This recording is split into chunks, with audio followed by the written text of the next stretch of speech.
பேச எதுவும் இல்லை என்றாலும் நம்ம கேட்கறதுக்கு நிறைய இருக்கும் நம்ம பெற்றவங்க கிட்ட.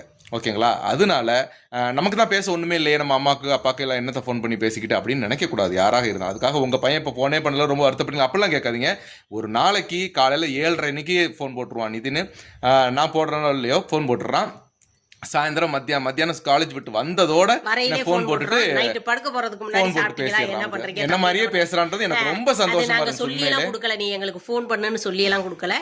ஆனா அவன் ஃபோன் பண்ணிக்கிட்டா இருக்கான், 3 டைம் ஃபோன் பண்ணிடுறான். அப்ப அதுல இருந்தே எங்களுக்கு தெரியுது ரொம்ப மிஸ் பண்றான்னு. எங்களுக்கு கண்டிப்பா தெரியுது. அந்த சந்தோஷம் எனக்கு கிடைச்சு. அதனாலதான் நான் உங்ககிட்ட சொல்றேன், நம்ம பெத்தவங்க கிட்ட நம்ம பேச ஒண்ணும் இல்லைனாலும் நம்ம கேட்கறதுக்கு நிறைய இருக்கும், அவங்க சொல்றதுக்கு நிறைய இருக்கும்.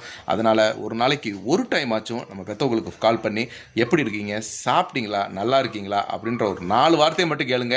அவங்க 40 வார்த்தை திருப்பி சொல்லுவாங்க. இவர் அவங்க அம்மாவுக்கு 3 டைம் கண்டிப்பா கூப்பிட்டுக்கிட்டு தான் இருப்பாரு, காலை மதியம் நைட்டு. அதே மாதிரி நிதின் கூப்பிட்டு